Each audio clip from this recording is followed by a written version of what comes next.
नमस्कार दोस्तों, आज हम आपको बहुला चौथ पे सुनी जाने वाली बहुला चौथ की कथा सुनाने जा रहे हैं। आज हम आपको बहुला चौथ की ऐसी कथा सुनाने जा रहे हैं जो केवल कथा नहीं बल्कि त्याग, प्रेम और भक्ति की जीती जागती एक मिसाल है। यह कथा दिल को छूने वाली है और मन को शांति देने वाली है। तो चलिए शुरू करते हैं। बहुला चतुर्थी व्रत से संबंधित एक बड़ी ही रोचक कथा प्रचलित है। जब भगवान विष्णु का कृष्ण रूप में अवतार हुआ तब इनकी लीला में शामिल होने के लिए देवी देवताओं ने भी गोप गोपियों का रूप धारण लिया। कामधेनु नाम की गाय के मन में भी कृष्ण जी की सेवा का विचार आया और अपने अंश से बहुला नाम की गाय बनकर नंद बाबा की गौशाला में पहुंच गई। भगवान श्री कृष्ण ने बहुला गाय से बड़ा स्नेह था। एक बार श्री कृष्ण के मन में बहुला की परीक्षा लेने का विचार आया। जब बहुला वन में चल रही थी तब भगवान सिंह रूप में प्रकट हो गए। मौत बनकर सामने खड़े सिंह को देखकर बहुला भयभीत हो गई, लेकिन हिम्मत करके सिंह से बोली, हे वनराज, मेरा बछड़ा भूखा है, बछड़े को दूध पिलाकर मैं आपका आहार बन जाऊंगी। सिंह ने कहा कि सामने आए आहार को कैसे जाने दूं? तुम वापस नहीं आए तो मैं तो भूखा ही रह जाऊंगा। बहुला ने सत्य और धर्म की शपथ लेकर कहा कि मैं अवश्य वापस आऊंगी। बहुला की शपथ से प्रभावित होकर सिंह बने श्री कृष्ण ने बहुला को जाने दिया। बहुला अपने बछड़े को दूध पिलाकर वापस वन में आ गई। बहुला की सत्य निष्ठा देखकर श्री कृष्ण अत्यंत प्रसन्न हुए और अपने वास्तविक रूप में आकर कहा कि हे बहुला, तुम परीक्षा में सफल हुई हो। अब से भाद्र चतुर्थी के दिन जो भी गौ माता के रूप में तुम्हारी पूजा करेगा, तुम्हारी पूजा करने वाले को धन और संतान सभी सुखों की प्राप्ति होगी। दूसरी कथा के अनुसार भाद्रपद का महीना था। गांव की सभी स्त्रियां घर के आंगन को गोबर से लीप रही थी और उनमें रंगोली बना रही थीं। और गांव में सभी स्त्रियां बहुला चौथ माता का पूजन की तैयारियां कर रही थीं। यह व्रत पारिवारिक सुख समृद्धि के लिए किया जाता है। गांव के बीचों बीच एक पुराना शिव मंदिर था, जिसके द्वार पर तुलसी जी और बेल पत्र की सुवास फैली हुई थी। मंदिर के पास ही एक तालाब था और जिसमें कमल के पुष्प खिले हुए थे और उसी के आसपास हरी हरी धूप खिली हुई थी। इसी गांव में पूजा नाम की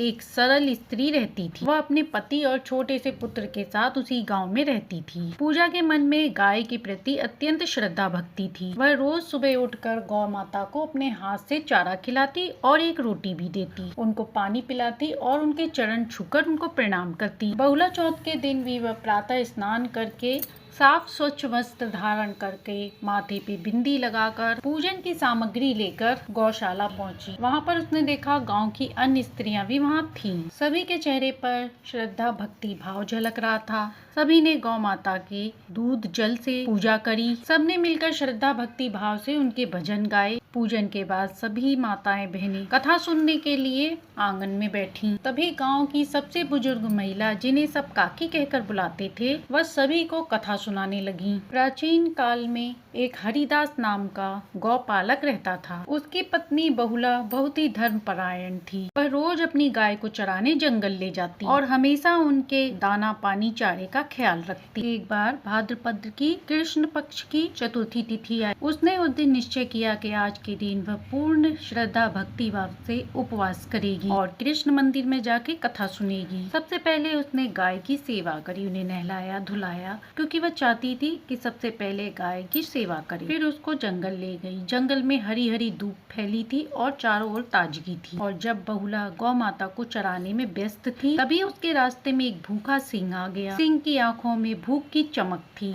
और उसकी दहाड़ से पूरा जंगल गूंज उठा। यह देखकर गौ माता डर से कांप गई और यह देखकर बहुला का हृदय भी धक धक करने लगा। सिंह ने बहुला से कहा, हे स्त्री, मैं बहुत दिनों से भूखा हूँ, आज मुझे भोजन चाहिए और तेरी ये गाय आज मेरे भोजन को पूर्ण करेगी। बहुला ने हाथ जोड़कर विनम्रता से कहा, हे वनराज, ये गौ माता मेरे माँ के समान है, इन्हें मारना पाप है। आप चाहें तो इनके बदले मुझे खा लें, लेकिन इनको छोड़ दें। सिंह ने गर्जना करते हुए कहा, मुझे तो मांस चाहिए और तेरा शरीर मेरी भूख मिटाने के लिए पर्याप्त नहीं होगा। बहुला ने कहा, हे सिंहराज, आज बहुला चौथ है और मैं इस पवित्र व्रत का संकल्प लेके आई हूँ। मेरी प्रार्थना है कि आप मुझे मेरे वचन से मुक्त न करें और मुझे कृष्ण मंदिर जाकर कथा भी सुननी है और फिर पूजन करना है। और यदि आप चाहें तो मेरा वध कथा सुनने के बाद कर देना और मैं स्वयं आपके पास आ जाऊंगी। सिंह ने सोचा, कौन स्त्री अपने मृत्यु के लिए सत्य वचन हो सकती है। यह देखकर सिंह की आंखों में करुणा जागी और उसने बहुला को अनुमति दे दी। इसके बाद बहुला मंदिर गई, उसने कथा सुनी और पूजन किया और फिर बाद में वचन निभाने के लिए जंगल लौट आई। और जब वह सिंह के पास पहुंची तो उसके नेत्रों से आंसू बह रहे। उसने कहा, हे सखी, तुम्हारी सच्ची निष्ठा और गौ भक्ति को देखकर मेरा हृदय परिवर्तन हो गया और इसलिए आज से मैं किसी गौ का वध नहीं करूंगा। इसके बाद सिंह ने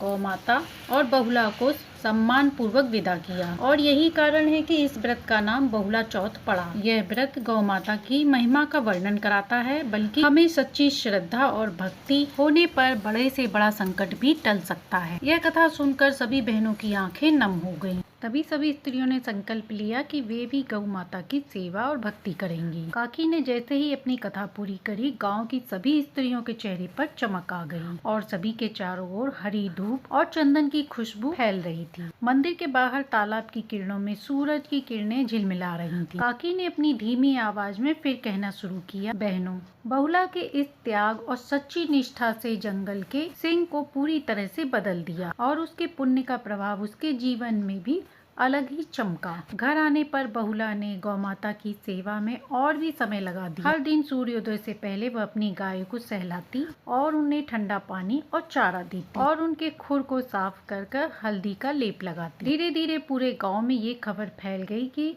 बहुला की सेवा से उसकी गाय अधिक दूध देने लगी। उसके दूध में बहुत ही मिठास थी और गाढ़ापन था। जो भी कोई पीता वो हष्ट पुष्ट हो जाता। सभी लोग कहते कि यह दूध गाय का नहीं बल्कि बहुला की सच्ची सेवा और भक्ति का नतीजा है। तभी एक दिन अचानक से उस गांव में एक साधु आए। उनके चेहरे पर अलौकिक तेज था, हाथ में कमंडल था और दूसरे हाथ में माला थी। वे बहुला के आंगन में आए और बोले, माँ, मैं बहुत दूर से यात्रा करके आया हूँ। सुना है तुम्हारी गाय के दूध में अमृत का स्वाद है, क्या मुझे भी थोड़ा सा प्रसाद मिल सकता है? बहुला ने तुरंत एक साफ पीतल के लोटे में दूध निकालकर साधु को दे दिया और बड़े सम्मान से कहा, महाराज, ये गौ माता का आशीर्वाद है, इसे आप प्रसाद की तरह ग्रहण करें। साधु ने दूध पिया, आंखें बंद करके ध्यान किया और फिर मुस्कुराते हुए बोले, माँ, तुम्हारी सच्ची भक्ति और श्रद्धा के प्रभाव से आपके जीवन में अब कोई संकट नहीं आएगा। तुम्हारे आंगन में हमेशा सुख और शांति बनी रहेगी। बहुला ने उनके चरण छुए और इस आशीर्वाद को अपना सौभाग्य मान लिया। 1 वर्ष के बाद फिर से भादों का महीना आया। इस बार व्रत के दिन तेज हवा और आकाश में बादल थे और पूरा गाँव बारिश में भीग गया।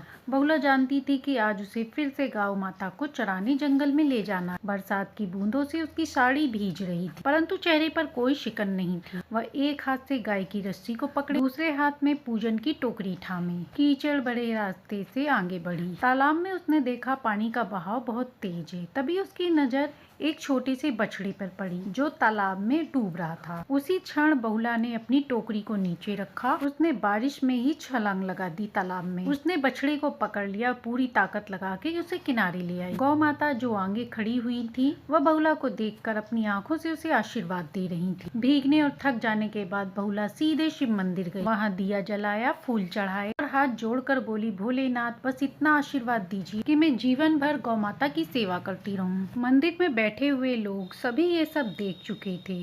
तभी पास खड़े एक बुजुर्ग ने कहा, देखो बहनों, यही है बहुला व्रत का सच्चा अर्थ। न केवल व्रत रखना बल्कि जीवों की रक्षा करना, चाहे उसमें अपने प्राणों का बलिदान ही क्यों ना हो। कथा सुनते सुनते सभी महिलाओं के दिल में एक संकल्प अंकित हो गया। वे भी हर बहुला चौथ पर केवल व्रत ही नहीं करेंगी बल्कि पूरे साल गौ माता की रक्षा भी करेंगी। अब बहुला चौथ का वह पर्व गाँव में एक अलग ही उमंग लेकर आया था। बरसात का मौसम था, खेतों में धान के नन्हे पौधे लगे हुए थे और हर घर के आंगन में ताजगी फैली हुई थी। बहुला की सेवा भक्ति आसपास के गांव तक भी पहुंच चुकी थी। अब लोग उसके घर दूर दूर से आकर उसकी गाय का दूध भी ले जाते थे और उसकी गौशाला में प्रणाम भी करते थे, जैसे किसी तीर्थ से लौटे हों। बहुला की ऐसी सेवा को देखकर उसके पति हरिदास भी बहुत प्रसन्न होते और कहते, तुम्हारे पुण्य से ही हमारा घर सुखी है। अब सुनते हैं कजरी तीज व्रत कथा। सुबह सुबह की बात है, गाँव की गलियों में ठंडी हवा बह रही और आसमान में बादलों की सफेद नीली चादर ओढ़े हुई थी। हर ओर हरियाली का मनमोहक दृश्य था। खेतों में फसलें लहरा रही थीं। आंगन को गोबर से लीपकर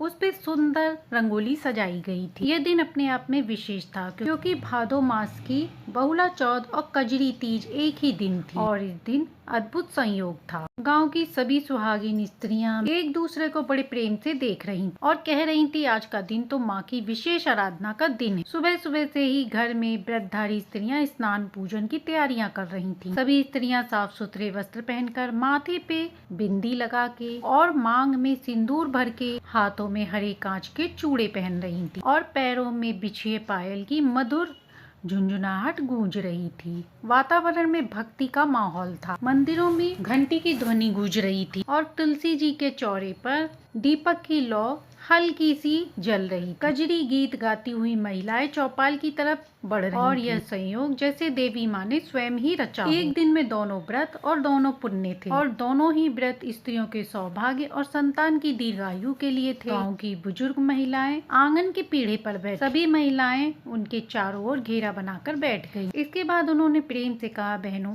आज मैं तुमको एक अद्भुत कथा सुनाती जिसमें कजरी तीज की महिमा का दोनों का वर्णन है। यह कथा हमें केवल व्रत का महत्व भी नहीं बताएगी, बल्कि यह भी बताएगी कि नारी के संकल्प और भक्ति में कितनी शक्ति होती है। बहुत समय पहले एक पवित्र गांव में किसी नगर में एक चंद्रभान नाम का व्यापारी रहता था। उसकी पत्नी बिमला धर्मपरायण सती सावित्री थी। भादो मास की तीज का व्रत वह वर्षों से करती आ रही थी। एक बार तीज के दिन उसका पति दूर यात्रा पर था और वह अकेली घर में व्रत कर रही थी। पूरे दिन उसने जल तक भी नहीं ग्रहण किया था और रात होते होते उसका शरीर थकावट से कांप रहा था, परंतु उसके मन में भगवान शिव व माता पार्वती के प्रति टूट विश्वास और प्रेम था। रात में जब वह मंदिर में भजन गा रही थी, तभी अचानक से आंधी तूफान आ गया। दीपक की लौ डगमगाने लगी और मंदिर में तभी से अचानक से एक साधु आ गया। बिमला ने सोचा, मैं व्रत तो हूँ, पर भूखे को भोजन कराना सबसे बड़ा पुण्य होता है। इसलिए उसने साधु को बैठाया और अन्न जल अर्पण किया। साधु ने उससे प्रसन्न होकर कहा, बेटी, तूने भूखे को भोजन कराकर जो पुण्य कमाया है, उससे तेरे सुहाग की रक्षा होगी और आज से तेरे जीवन में कभी भी सुख समृद्धि की कमी नहीं होगी। वास्तव में वह साधु स्वयं भगवान शिव थे और जो बिमला की परीक्षा लेने आए थे। अगले ही दिन उसका पति यात्रा से सकुशल घर आ गया। इसके बाद दोनों ने मिलकर तीज का पूजन किया और तभी से बिमला का घर धन धान्य से भर गया और उसका जीवन सुखमय हो गया। गांव की सभी महिलाएं श्रद्धा भक्ति भाव से कथा का श्रवण कर रही थीं। इसके बाद बिमला ने नीम की डालियों को प्रणाम किया, उन्हें भोग अर्पण किया, गाय के पैर धोए, साथ ही राधा कृष्ण को भोग लगाया। पूजा का वातावरण आसपास का इतना मधुर था कि लगता था कि आसपास का वातावरण स्वयं देवगण आकर आशीर्वाद दे रहे हों। रात गहरा रही थी। बिमला ने कजरी तीज व्रत की पूर्णता कर ली थी, परंतु उसका मन अभी भी भगवान की भक्ति में डूबा हुआ था। उसके आंगन में दीपक जल रहे थे। चारों ओर शांति का वातावरण था। कहीं कहीं पायल की रुनझुन और कहीं कहीं मंदिर की घंटियों की आवाज सुनाई दे रही थी। बिमला ने मंदिर के पास बैठकर शिव पार्वती, राधा कृष्ण जी, गौ माता और बहुला के चरणों में प्रणाम किया और मन ही मन कहा, हे देवों, हे देवियों, आज के दुर्लभ संयोग में मैंने अपनी पूरी श्रद्धा भक्ति से व्रत रखा है। यदि मेरा संकल्प, मेरी निष्ठा सच्ची है तो कृपया करके मेरे परिवार को सदा सुखी रखना। तभी अचानक से आंगन में एक मधुर सुगंध फैल गई। बिमला ने ऊपर देखा, सामने गौ माता खड़ी थी। उनके शरीर से दिव्य आभा निकल रही और उनकी आंखों में अपार करुणा थी। बिमला ने देखकर हाथ जोड़ लिए। गौ माता ने मृदुल स्वर में कहा, बेटी बिमला, तेरे व्रत से मैं अत्यंत प्रसन्न हूँ। तूने आज मेरे व्रत को पूरी निष्ठा से किया है और गांव की बहनों को भी प्रेरित किया है। तेरे घर में कभी भी अन्न धन की कमी नहीं होगी और तेरे पति संतान सदा सुखी रहेंगे। यह सुनकर बिमला की आंखों से आंसू बह निकले। तभी उसके सामने एक तेज प्रकाश प्रकट हुआ और उस तेज प्रताप से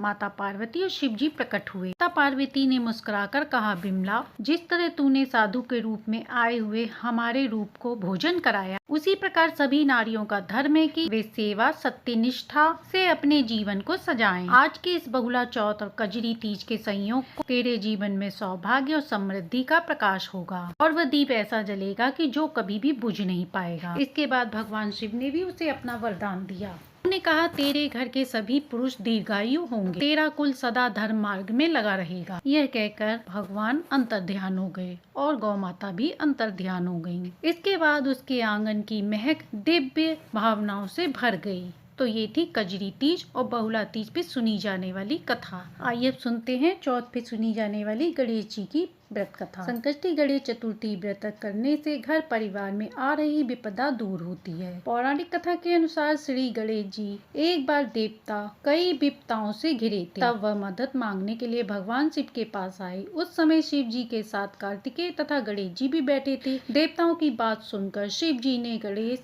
वह कार्तिकेय से पूछा कि तुम में से कौन देवता के कष्ट का निवारण कर सकता है। तब कार्तिकेय व गणेश जी दोनों ने ही स्वयं को इस कार्य के लिए सक्षम बताया। इस पर भगवान शिव ने दोनों की परीक्षा लेते हुए कहा कि तुम दोनों में से जो सबसे पहले पृथ्वी की परिक्रमा करके आएगा वही देवताओं की मदद करने जाएगा। भगवान शिव के मुख से यह वचन सुनते ही कार्तिकेय अपने वाहन मोर पर बैठकर पृथ्वी की परिक्रमा के लिए निकल गए, परंतु गणेश जी सोच में पड़ गए कि वह चूहे के ऊपर चढ़कर सारी पृथ्वी की परिक्रमा कैसे करेंगे। तो उन्होंने इस कार्य में बहुत समय लग जाएगा। तभी उन्हें एक उपाय सूझा। गणेश अपने स्थान पर उठे और अपने माता पिता की 7 बार परिक्रमा करके वापस बैठ गए। परिक्रमा करके लौटने पर कार्तिकेय स्वयं को विजेता बताने लगे। तब शिव जी ने श्री गणेश जी से पृथ्वी की परिक्रमा न करने का कारण पूछा। तब गणेश जी ने कहा, माता पिता के चरणों में ही समस्त लोक हैं। यह सुनकर भगवान शिव ने गणेश जी को देवताओं के संकट दूर करने की आज्ञा दी। इस प्रकार भगवान शिव ने गणेश जी को आशीर्वाद दिया कि चतुर्थी के दिन जो भी तुम्हारा पूजन करेगा और रात्रि में चंद्रमा को अर्घ्य देगा उसके तीनों ताप यानी दैहिक ताप, वैदिक ताप और भौतिक ताप दूर होंगे। इस व्रत को करने से व्रतधारी के सभी तरह के दुख दूर होंगे और उसे जीवन के भौतिक सुखों की प्राप्ति होगी। चारों तरफ से मनुष्य को सुख समृद्धि बढ़ेगा, पुत्र पौत्रादि धन ऐश्वर्य की कभी उसके पास कमी नहीं होगी। तो प्रेम से बोलिए गणेश भगवान, तीज माता, नीमड़ी माता और बहुला चौथ की जय। आशा है कि आपको ये कहानी पसंद आई होगी। कहानी पसंद आई हो तो लाइक सब्सक्राइब करें।